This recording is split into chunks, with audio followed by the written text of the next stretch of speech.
Thank you for the invitation. Thank you for the work you do for Vocations.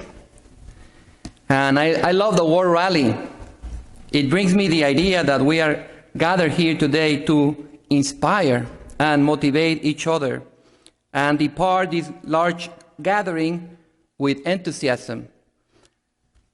When we talk about Hispanic Serra Club, somebody even mentioned to me, oh, we already have members who are from Hispanic descent. And yes, I agree, but what we're trying to bring, we use the word Hispanic, but really could be Spanish speaking or Hispanic friendly, somehow to bring the culture of the Hispanic community into the Serra Club and the membership. So the parish where I was assigned, because I'm no longer there, now I'm in Katy, in the suburbs, it was like 95% Spanish speaking. And it's how we began this journey, and this is what I'm going to talk about. I'm going to talk first about my own vocational journey so that you know how the journey of a person born in Mexico and a person raised in the USA could be a little bit different. I don't want to talk about myself. I prefer to talk about Jesus Christ. To him be the glory forever and ever. I am sharing my experience to see how it might help you to find some ideas to apply in your vocational efforts. I am a diocesan priest from Galveston, Houston. I was born in 1965 in Guadalajara, Mexico, as the ninth of 10 children. I entered the seminary formation at the age of 18 after finishing high school in Guadalajara, Mexico. As a seminarian from Mexico, I traveled to Houston during a summer vacation in 1989. I stayed with a Houston priest who introduced me to Bishop Fiorenza, the Bishop of Galveston, Houston. Also, I was introduced to the director of the Office of Vocations, Father Mario Arroyo. And after some discernment, in August 1989, I transferred from the Seminary of Guadalajara to the seminary in Houston to continue my formation for the Diocese of Galveston, Houston. I was ordained priest by Bishop Fiorenza on May 22, 1993, and I hold a Master of Divinity from the University of St. Thomas in Houston. What was like being a Hispanic for the years in the seminary? So my experience and the experience of someone from Hispanic descent growing in the USA is different. So the experience of growing up in a Hispanic family in the USA is similar but different from the experience of growing up with a Mexican family in Mexico. And some of the challenges faced by a typical Hispanic young man applying to enter a seminary in the USA to pursue the priesthood are: one would be popular religiosity. What is the religious experience in a mostly Hispanic community in the USA? The religious experience of a young man of Hispanic descent who enters a seminary in the USA sometimes is not the same experience as the one he has with his family or in his local parishes. For instance, the charismatic movement is prevalent among the Hispanic Catholic communities in the USA. However, I have not seen the charismatic renewal experience practiced in diocesan seminaries in the USA. So the experience of a candidate, suppose you are growing up as a Hispanic in a parish here in Dallas or in Houston, and your parish is mostly charismatic, those who do praise and those who do healing, those kind of things. Then when you enter the seminary, the experience will be kind of different. So that would be one of the challenges for a candidate. The parish religious experience is sometimes different from the spiritual experience once a candidate enters a diocesan seminary. For instance, a young man with a strong ties to a particular movement, such as the charismatic movement, may be directed to a religious congregation that fosters that specific charisma of the church, or introduce in diocesan seminaries the relevant religious practices done at local parishes. Faith and culture are connected. If you eliminate the culture, well, the faith will be hard to be fostered. Therefore, it is better to promote the candidate's faith along with cultural practices that are not opposed to the faith. Then the other item would be the academic level. At least a high school diploma is required to apply to enter the seminary, and most universities where seminarians study have a high academic level of education, and it could be a restraint or a challenge for some young men with a poor educational background to be able to achieve following the formation of a seminary that has a high academic level. And we want our seminarians to have a high academic level, but if they come from a background that has a poor academic level, as some public schools in some of the particular areas of the cities, the inner city, so that would be a challenge because not all candidates have an adequate academic background to succeed in their studies.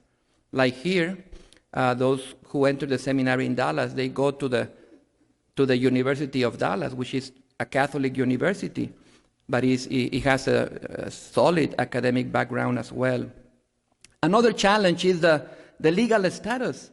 Several candidates don't have legal status in the USA, and without legal status, they will not be accepted. So if you invite a young man, oh, would you like to enter the seminary? He's helping a lot, but he was born overseas and he never fixed his papers, then he won't be able to enter.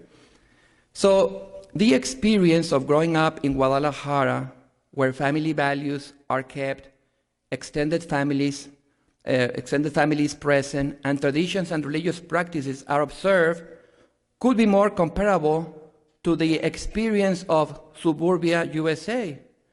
For Hispanic Catholics growing up in the inner city environment, where family ties are broken, family connections of different generations are disconnected due to migration, school academic level is low, crime is high, and traditions and values are not kept, then this is not an ideal environment to foster a priestly vocation. So that's another challenge for someone who's trying to pursue the vocation. So because of that understanding, perhaps an emphasis on promoting vocations in suburban parishes should be stressed without neglect the promotion in inner city communities. That is something that impressed me. Well, when I was at St. Charles Borromeo in the inner city, we didn't have that many only one who came actually from another parish and preferred to be among us, but he came from St. Michael's Church. You remember that candidate? And then we had 3 who were missionaries who entered another kind of seminary. But in the parish where I'm assigned now in Katy, we do have 4 seminarians, so I was impressed. But they have more solid families and communities there in that suburban parish. So God works in mysterious ways. God chose the foolish things of the world to shame the wise. God chose the weak things of the world to shame the strong. Going back to my comparison of experiences from Guadalajara to here in the USA, Guadalajara is the diocese producing the world's most significant number of priests.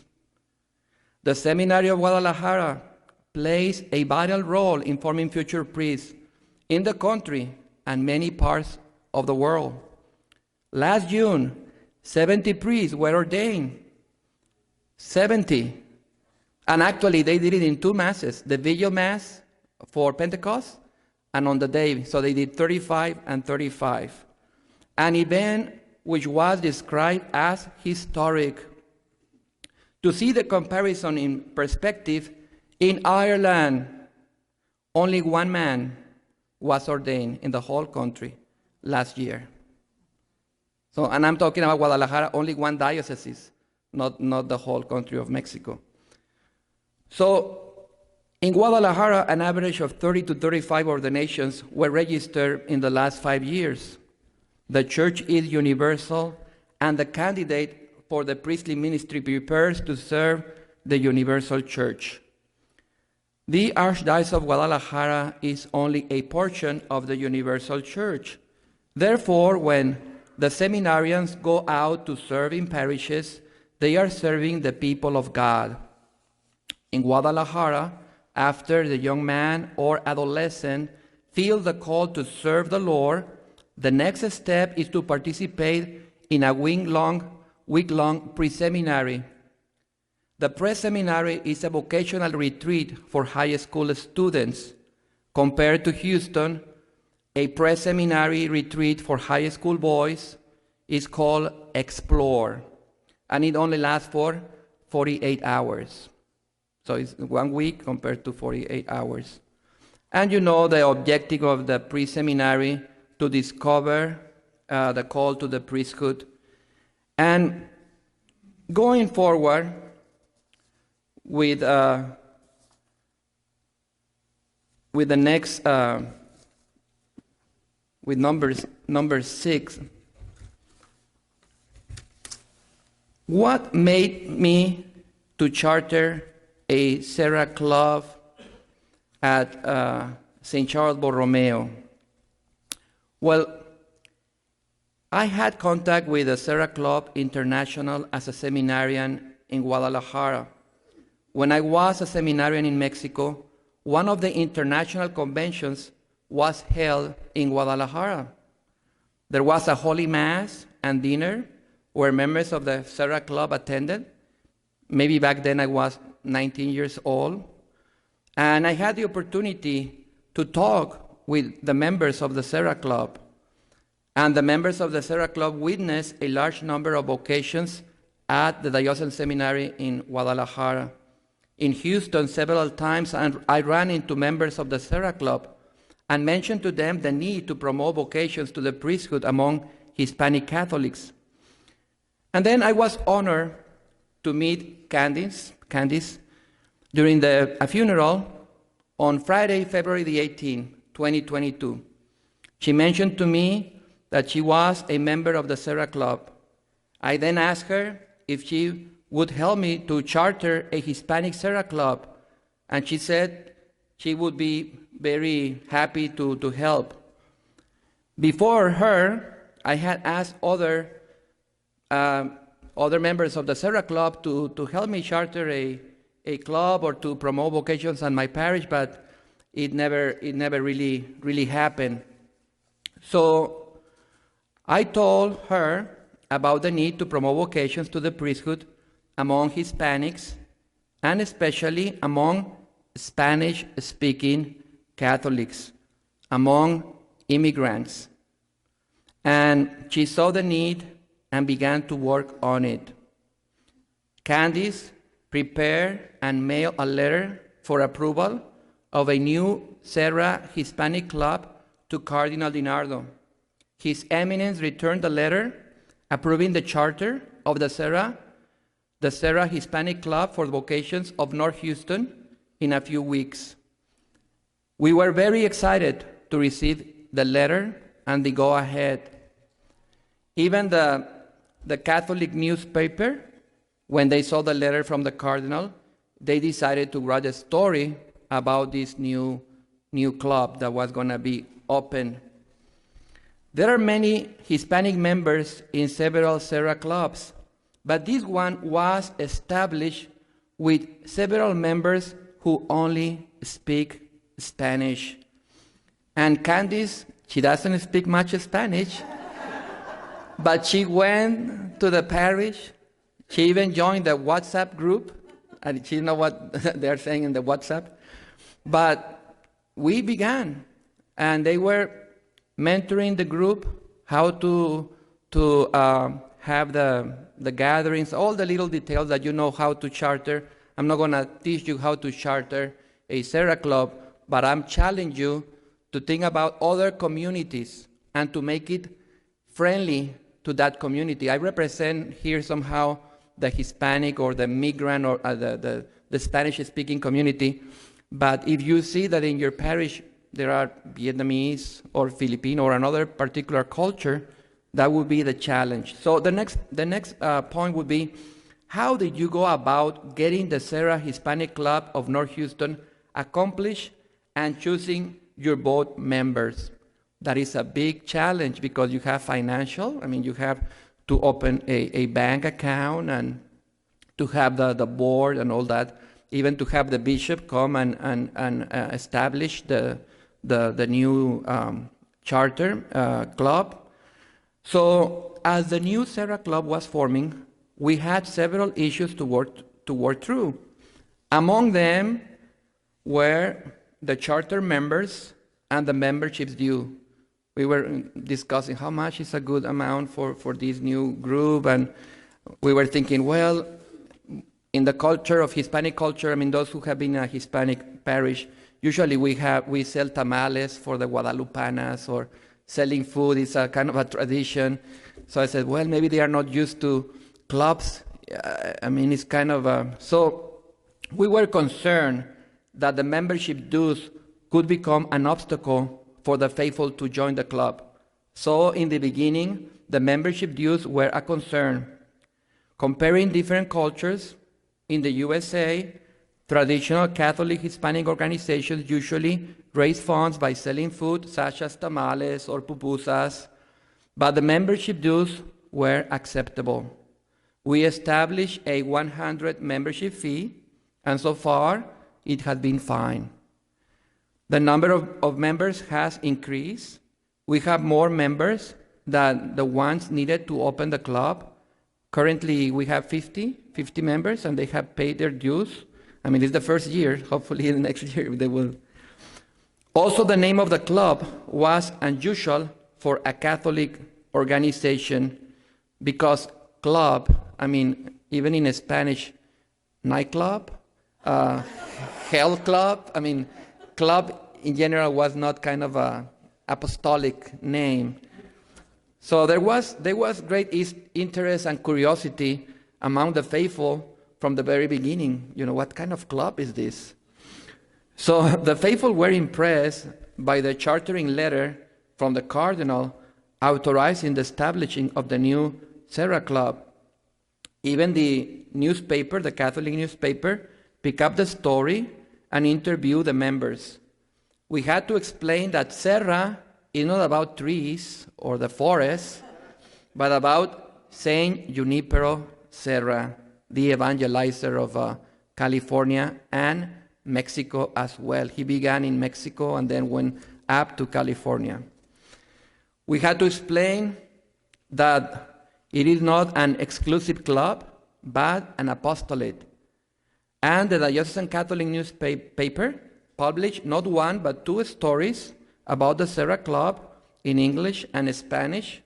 And they also uploaded the story to the National Catholic News Service. So some other papers also published the story in the USA. The next point is, what was the 6-month journey with the monthly Serra meetings like before the Serra Club charter? Being the Serra Hispanic chaplain, so the journey, the first 6 months, how was it? And how was to me as a priest to be the chaplain? So we needed a president and the rest of the board members. Thanks to the advice of Candice, before the club was established, I envisioned who could be the president and the other key members of the board of directors. It is essential to have a Serra Club member such as Candice to advise and to work with the priest regarding the steps to establish the club and the minimum requirements such as the number of members, the fees, and any other essential needs. Next point, why do we need more Hispanic priests? Why?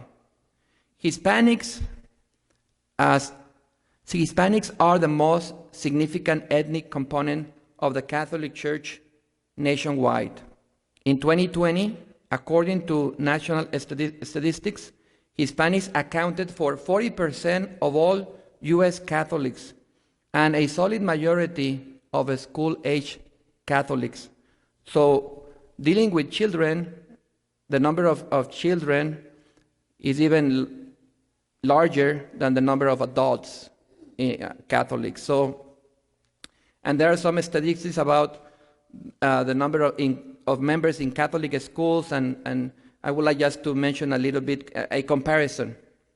Yet, Hispanic Americans are strongly underrepresented in Catholic schools and the priesthood. Hispanic American Catholics account for less than 19% of Catholic school enrollment and only about 3% of U.S.-based priests. 3% of, and then we have 40% Hispanics in the total of Catholics, but only 3% of priests. So extensive efforts are underway to narrow the demographic gaps.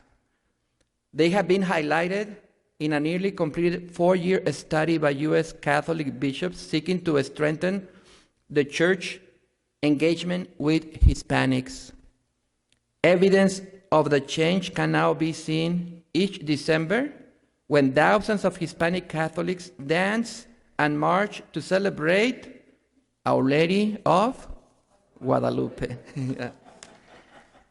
It can be seen also in fast-growing, heavily Hispanic communities all over the USA, not only in the inner city and rural areas, but also in the suburbs. More than 1,200 Catholic schools nationwide have closed in the past decade, usually due to financial stress. Yet, in the suburbs, enrollment is surging at new Catholic schools, especially in the growing cities of Texas and other places. It is harder to foster vocations among broken families. Most of the time, vocations to the priesthood come from active Catholic families who participate and to practice their faith by attending church and praying at home. We need priests from all ethnic groups, but we especially need Hispanic priests due to the enormous growth of the Hispanic community in the Catholic Church of the USA. I admire how other Catholic communities, such as the Vietnamese Catholics, have such a large number of priests, even though the number of Catholics is not as large as the number of Hispanic Catholics in the USA. I don't know if you have seen, for instance, in Houston, we may have 60,000 Vietnamese Catholics, but we have lots of Catholic priests. We could have 1 million Hispanic Catholics, but we have very few Hispanic priests. So we see how in some communities, like the Vietnamese community, they have such a large number of priests.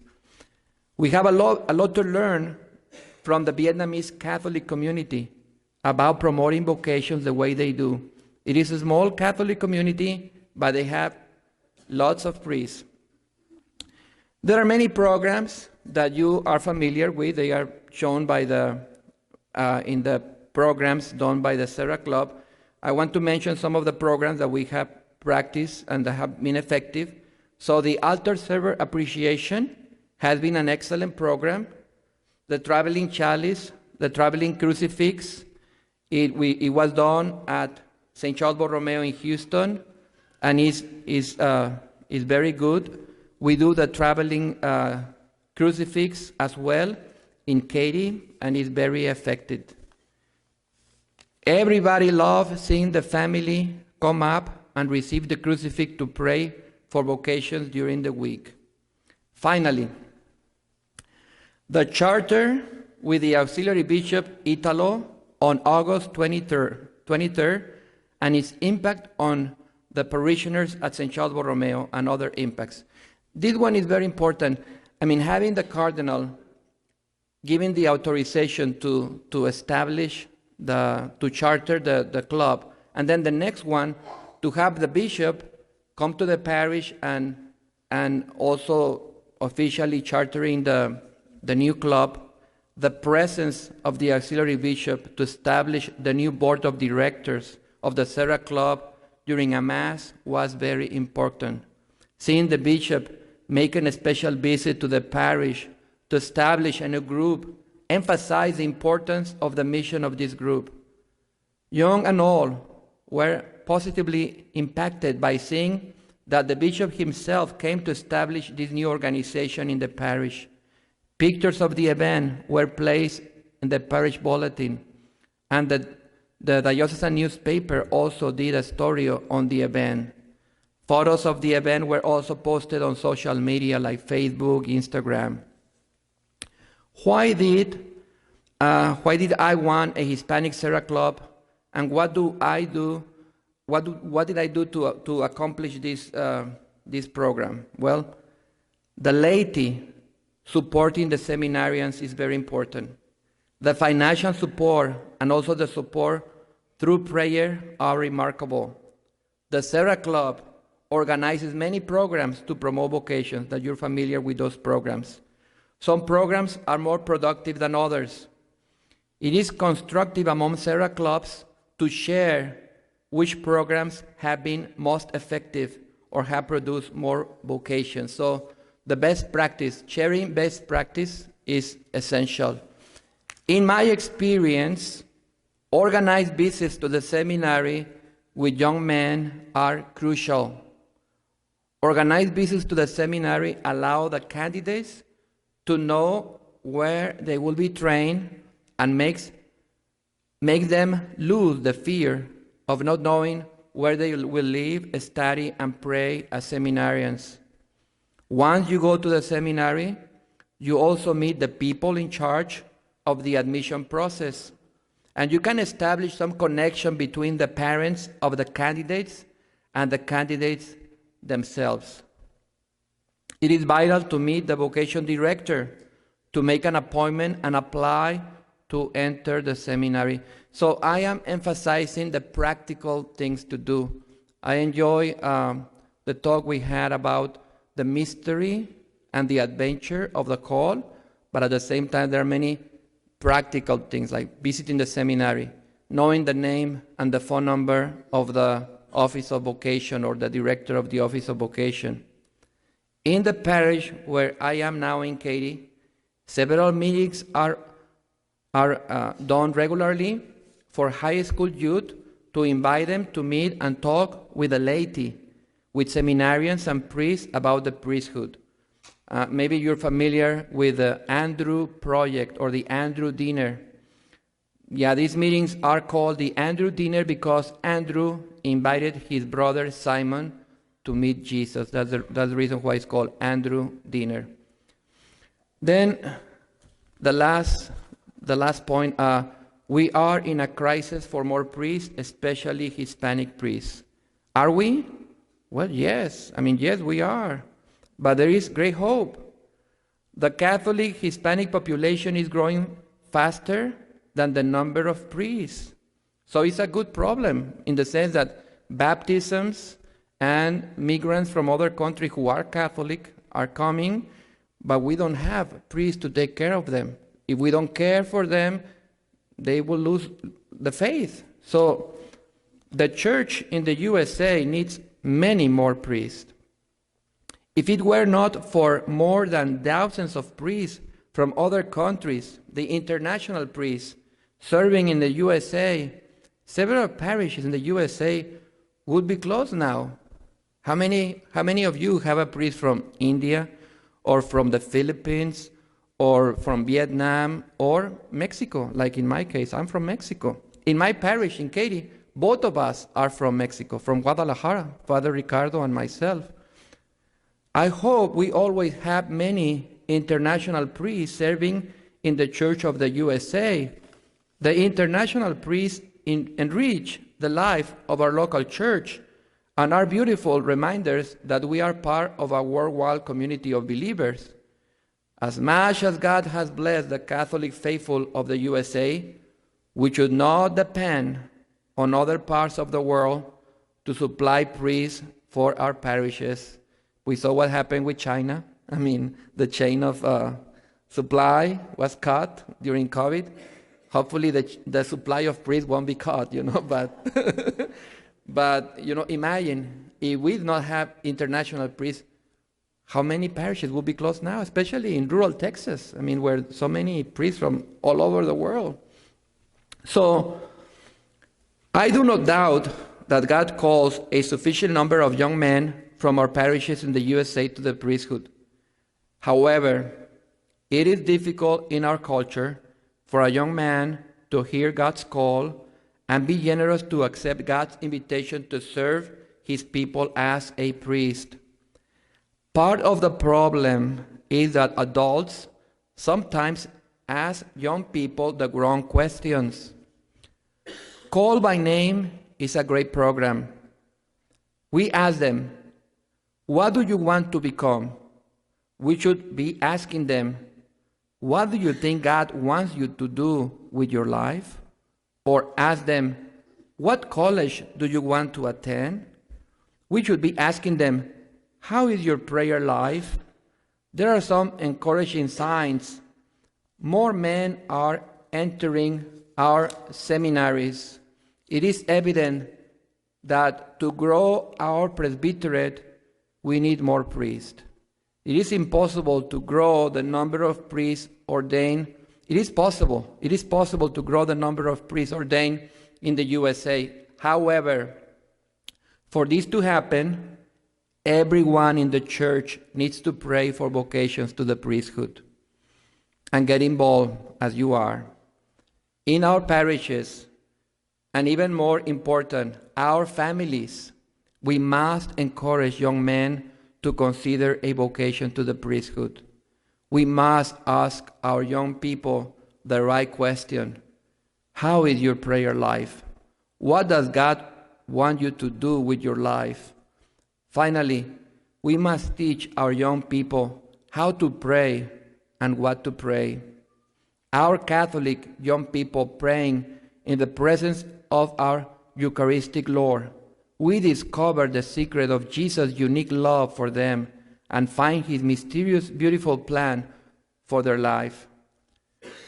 Well, now, putting this into perspective and updating you, Candice continues to attend the board and the program and the meetings at St. Charles Borromeo, even though I'm no longer there.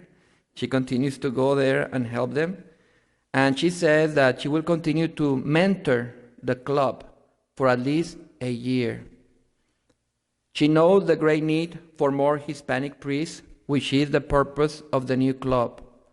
So today, the purpose of this talk is to challenge you all to assist in chartering a new Hispanic Serra club or a Spanish-speaking Serra club, because there are many Serra clubs that have Hispanic members, but to open one with mostly Spanish-speaking people who are immigrants or who do not speak English, even though you might not even speak Spanish. Get somebody who is bilingual to help you.